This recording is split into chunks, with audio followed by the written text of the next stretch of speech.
tú por tú, ya reactivamos todas las mesas y secciones esta semana. El fin de semana pasado el viernes pasado por el regreso a clases tuvo ahí unos movimientos. Y están por acá Ignacio Lagarda y Joaquín Robles Linares. Bienvenidos, buenos días. Buenos días. Buenos días. Y hoy el tú por tú es los cambios de legislaturas que vienen. Y ahora fue sui generis, tomaron protesta en la madrugada.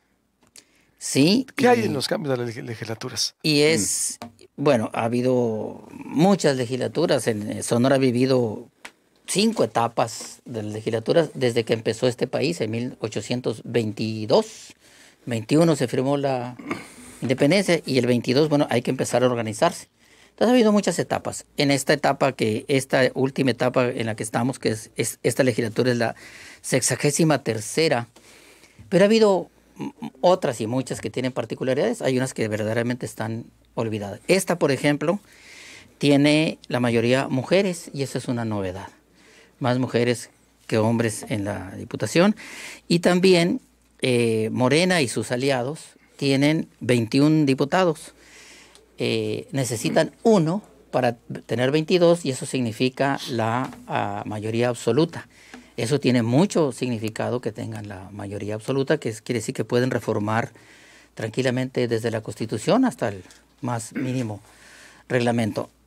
Eso no es ninguna novedad, porque también cuando gobernaba el PRI por allá en los años 70, 60, pues la mayoría era absolutamente priista, las cámaras, y estaban al servicio del gobernador en turno para reformar o promulgar leyes que le fueran útiles. Y eso... Como siempre han estado en servicio del gobernador en turno en todos los tiempos, haya mayorías del PRI o no, ¿verdad? Pero a veces batalla, por ejemplo, López Nogales y Beltrones no tuvieron mayoría. Bueno, es que es un instrumento. Ni siquiera mayoría, es un instrumento. Ni siquiera mayoría relativa, es la mitad más 1.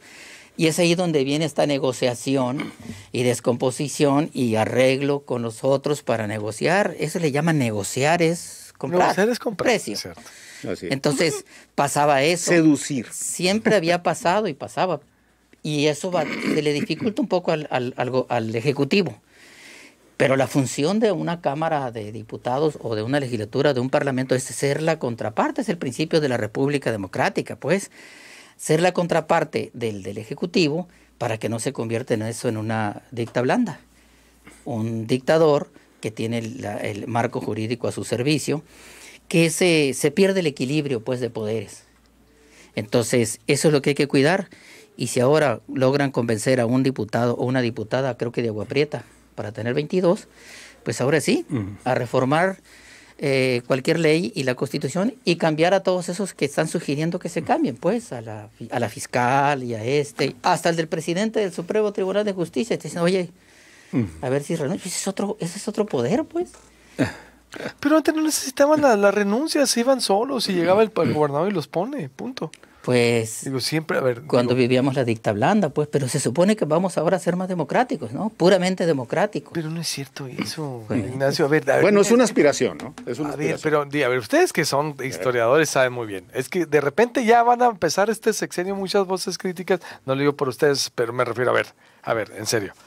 Claudia Pavlovich, el que está, no obedeció a toda la atmósfera del grupo de poder con Claudia Pavlovich y sus aliados. ¿Te refieres al del Tribunal de Justicia? Sí. Por supuesto que sí. Por eso... En pasado también tomó protesta por escrito. Sí. ¿Cómo se llama? Por eso, pero eso no quiere decir que esté bien. El de Padres. Eso no quiere decir que esté bien. No estoy diciendo que... Lo que hay que poner sobre la mesa es una precisamente... separación de poderes. Sí, pues o sea, llegar a lo que es la aspiración, una separación de poderes, pero más que una separación, que eso es evidente, lo dice la ley, creo que un respeto. Pero no un respeto a los poderes, un respeto a la ciudadanía. O sea, hay que tener pudor, a eso me refiero. Sí, a ese tipo y en esa situación se llega a la madurez. Entonces creo que en ese asunto es donde debemos trabajar. O sea, no privilegiar los errores que se han cometido, ni tampoco... Decir que porque así fue... porque a final de cuentas pues termina todo en un choteo. ¿Y sabes qué es lo más peligroso desde mi punto de vista? La gran decepción y luego desilusión por los sistemas democráticos.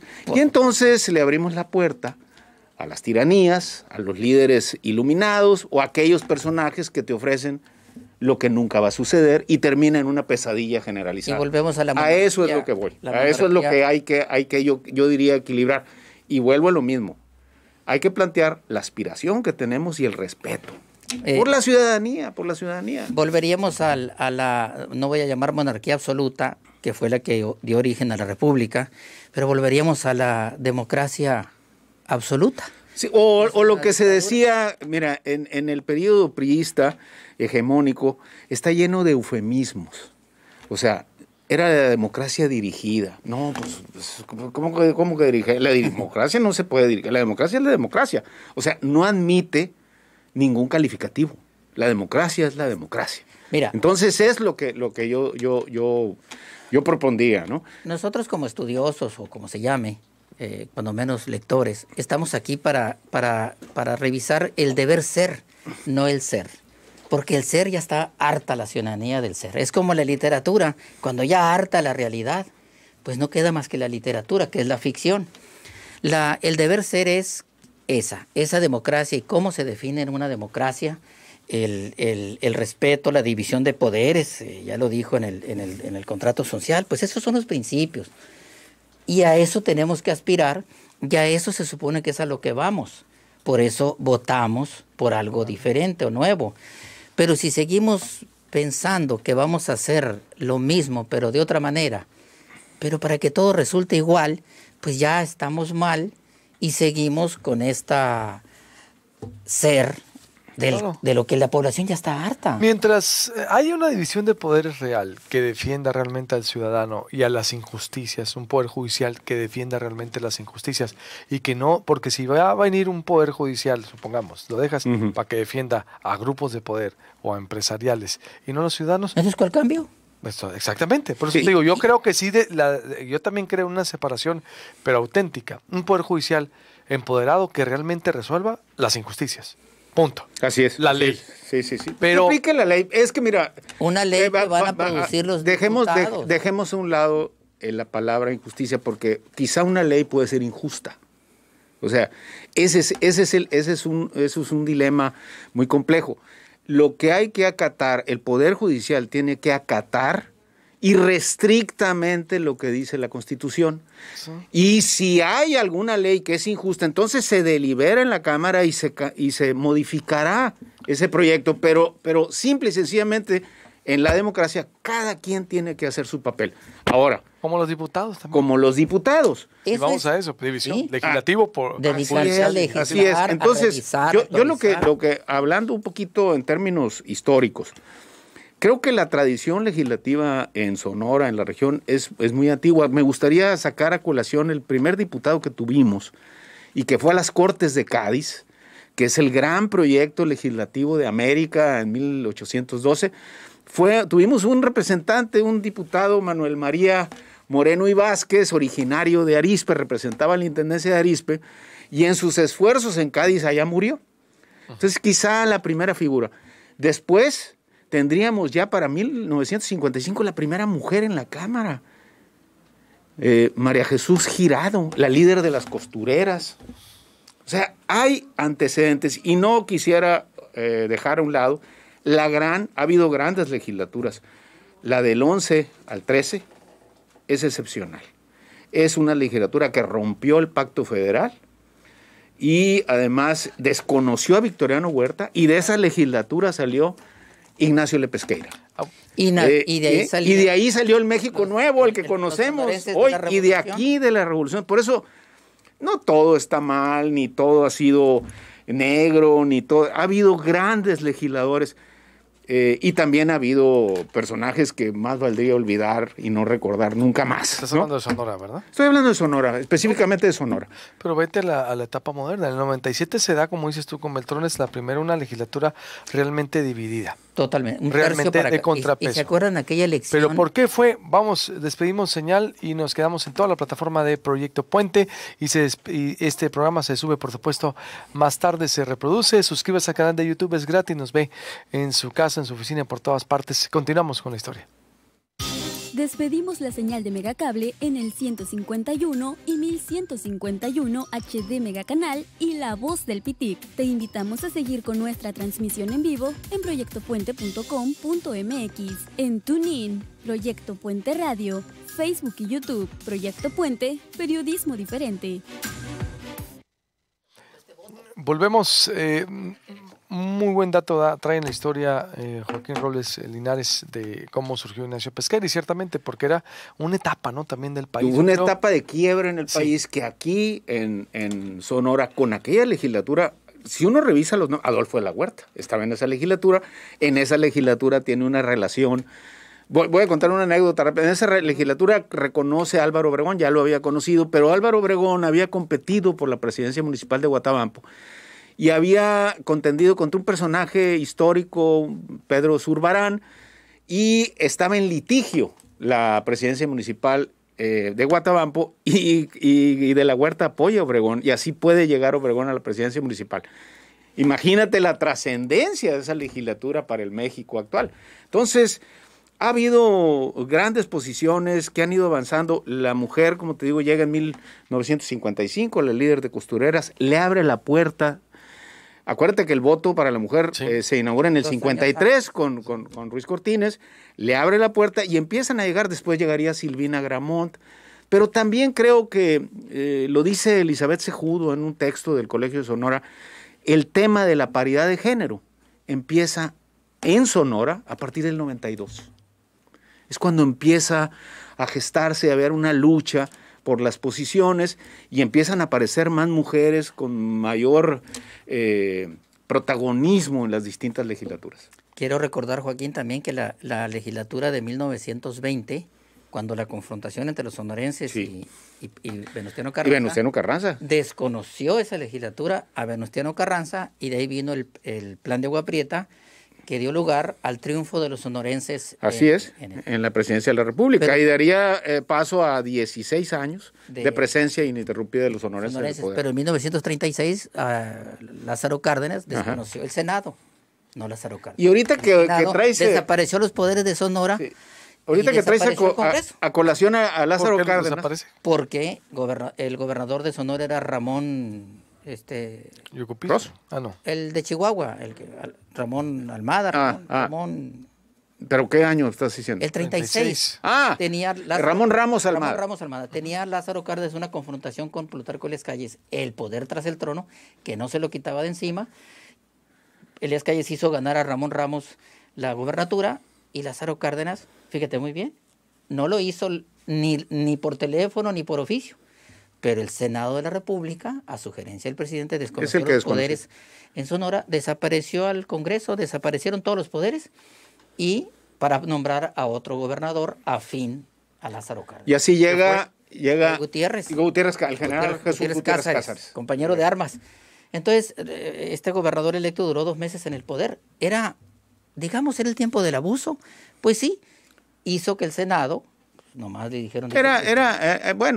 Echeverría lo hizo también. Era una práctica común de los presidentes donde desaparecían los poderes. En 1912, una dictadura, cuando el chacal Victoriano Huerta mató a Madero, que hizo impecablemente el procedimiento constitucional para ser nombrado presidente sin ninguna tacha.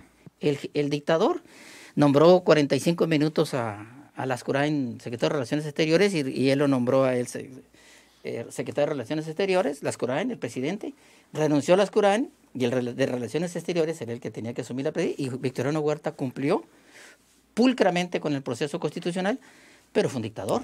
Nomás un detallito también para recordar la presencia de la mujer en las legislaturas. 1923, Elvia Carrillo Puerto, hermana de Felipe Carrillo Puerto, es elegida en Yucatán como diputada junto con otras 3 diputadas. Pero ahorita que mencionas a Lázaro Cárdenas, todo el mundo pensaba que en el régimen de Cárdenas se iba a liberar el voto para la mujer, y no fue así. Incluso Cárdenas le dio la espalda a esta señora Carrillo Puerto, y fue hasta la época de Ruiz Cortines que entra ya como una propuesta y se establece el voto de la mujer. Cosas curiosas de Cárdenas ahora, que es un héroe, pero tiene también sus puntos críticos oscuros, donde no permitió que la mujer llegara a los congresos, a pesar de que en las campañas había una gran presencia de la mujer, de muchas organizaciones sociales. Esta legislatura actual, que llega, creo que es histórica por la paridad. Por mujeres, ¿no? Por mujeres. 19, ¿cuántas son 19? Y además te voy a decir algo, hay también personajes que, bueno, en Sonora no tenemos un Pablo Gómez, ¿no? Que tiene récord mundial de legislaturas, no sé cuántas ha sido. ¿Cómo no? Héctor Larios, bueno, que No, pero no llegan a Cinco. tantas, no llegan a tantas. pero Pero Héctor aquí, Larios. por ejemplo, Senador pero no le gana a Pablo Gómez. No le gana. No, No, Pablo no. Gómez 5 veces. Así. Pablo Gómez ha sido el campeón mundial de... Pero eso no lo demerita. Es un parlamentario, un tribuno de primerísimo. No lo digo a... ¿Quién? ¿A Pablo Gómez? Pablo ¿O a Pablo Gómez, Gómez? sí. Además, esta legislatura creo que va a tener personajes muy interesantes, con gran experiencia. López Noriega ha sido varias veces, creo que 3 veces ha sido diputada, Gilardo Real también.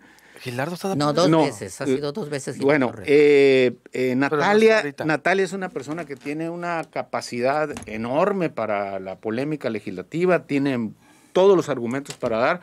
Ernesto de Lucas tiene experiencia. Y hay personajes, la maestra... Roselena Trujillo. Roselena Trujillo también, luego la señora del PRD, de Morena también tiene experiencia. La diputada Ernestina. de Caborca que se religió. Creo que Buenísimo. hay materia para que sea una gran legislatura. Jacobo Mendoza, hay que reconocerle que es también un hombre con mucha preparación, un hombre articulado, y que creo que también va a estar a la altura. Va a ser una gran legislatura, yo confío en eso.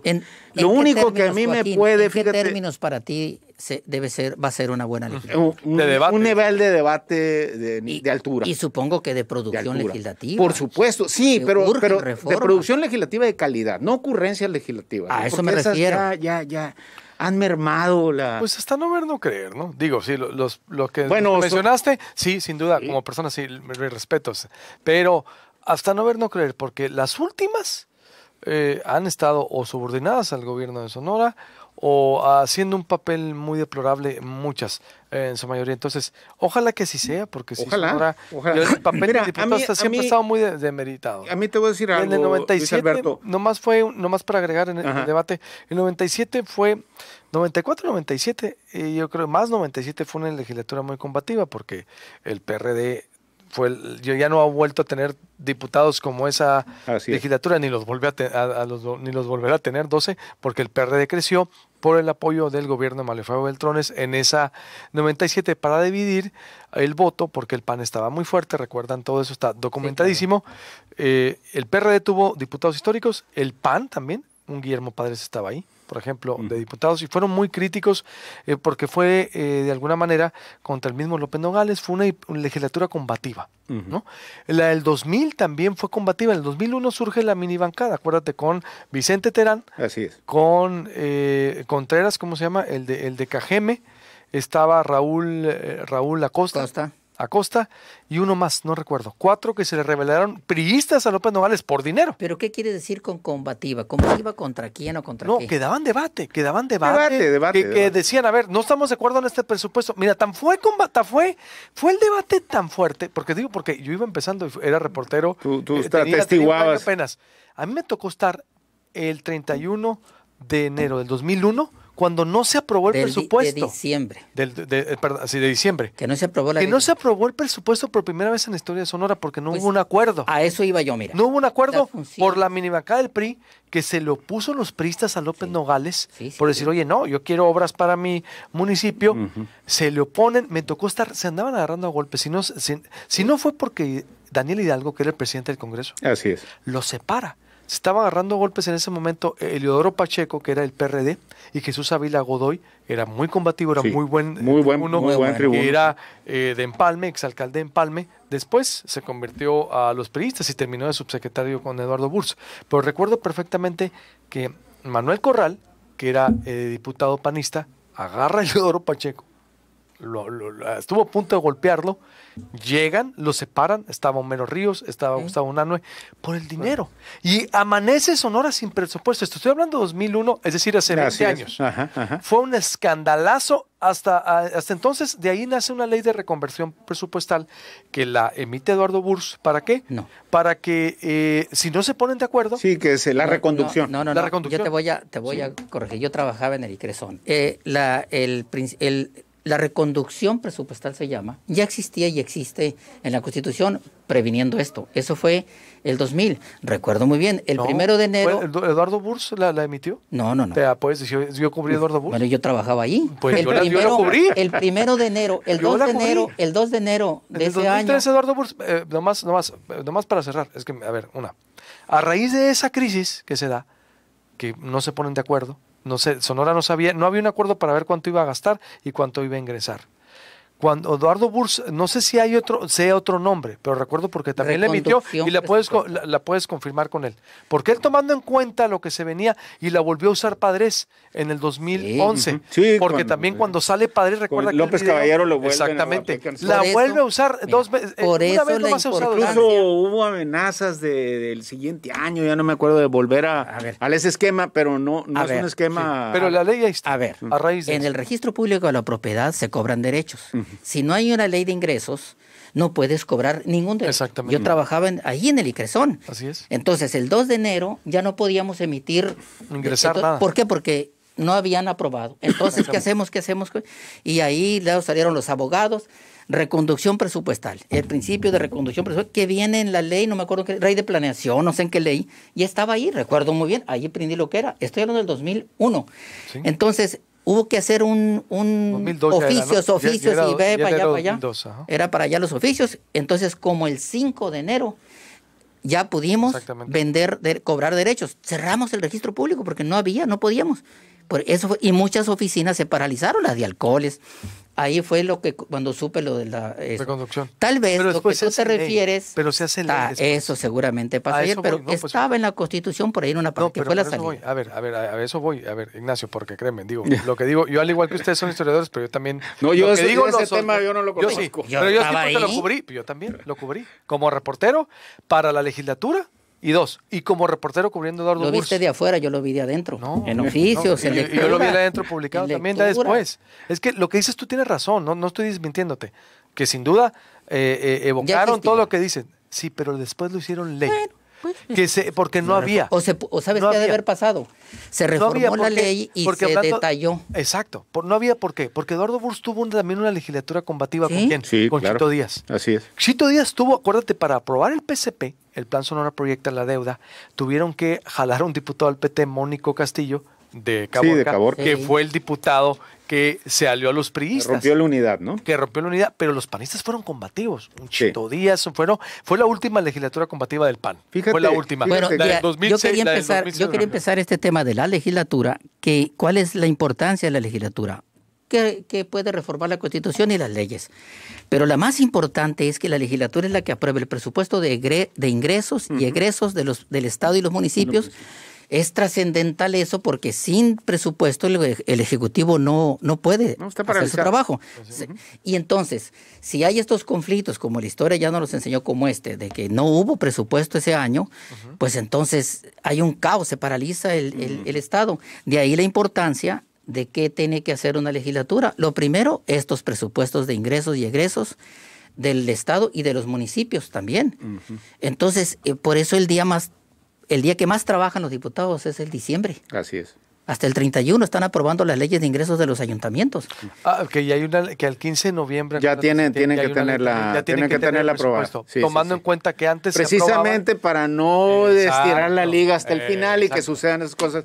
Bueno, yo quisiera nada más porque para ir cerrando, creo que hay materia, tenemos personas con mucha capacidad de los partidos.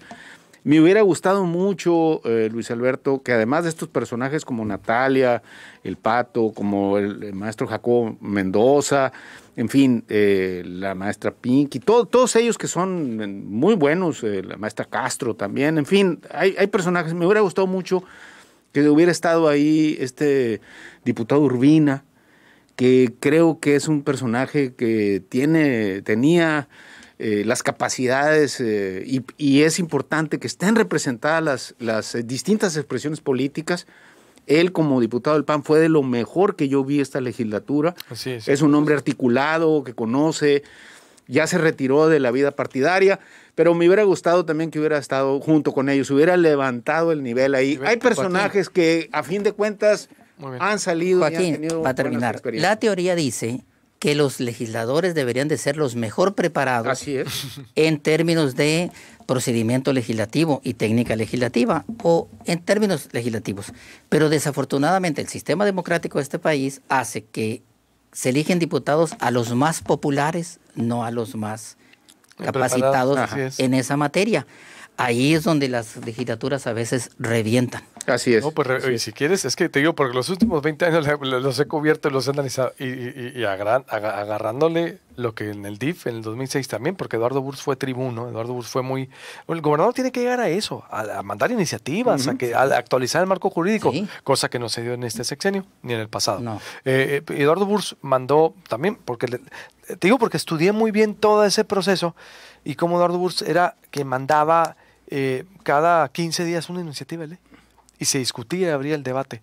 Y fue cuando se dio el debate, hablando de tribunos no preparados, que se convirtieron en el DIF. Llegaba la gente, pedía dinero al Congreso, ahí le daban. Ahí le daban, órale. Ahí le daban, y fue cuando se abrió el debate, lo que dice Ignacio. El legislador está para legislar, hacer ley, no para andar repartiendo dinero. Ni dar dádivas, ni nada. Y que hubo burocracia, pero pareciera que no cambió nada. Ahorita vas. Igual. Lleno de burocracia, lleno de todas quiero partes. Quiero decir algo que va a ser durísimo, pero a mí me tocó 6 años. Del 2000 para acá hubo reformas nacionales, constitucionales que tenían que reformarse. Por ejemplo, ley de gobierno y administración municipal, ley de hacienda municipal. No me pregunten por qué, pero yo estuve ahí trabajando muchísimo, como 6 años en estas leyes que se tenían que actualizar. Era de automático. Híjole, me encontré con diputados y yo iba allí, les explicaba, porque estaba reformándose estas leyes básicas y muchas más. Pues dije yo, híjole, si así son los diputados y así han sido siempre, así van a ser, Dios mío de mi vida. Termino diciendo, el año pasado los cronistas existíamos en una palabra nada más en la Ley de Cultura y promovimos una reforma. Y yo hice la reforma, la redacté. Y los cronistas, los asociados, la llevamos al Congreso. Híjole, para que entendieran que era un cronista. Finalmente, lo hago público, la diputada de Caborca, que se religió, se sentó con nosotros y le explicamos. La captó, la entendió y dijo, yo voy a hacer esto. Le llevó un año poder hacer que entendieran los diputados de la Comisión de Cultura para lograr una reforma a la ley para que diera dignidad y estructura jurídica a los cronistas. Así es. El Congreso estuvo, ¡ay, carajo! Vamos a seguir el tema porque le entienden muy bien y va a dar mucho que hablar el Congreso. Esperemos. Gracias. Ya nos vamos. Suscríbase al canal de YouTube. Con permiso. Que pase excelente fin de semana. Gracias por acompañarnos.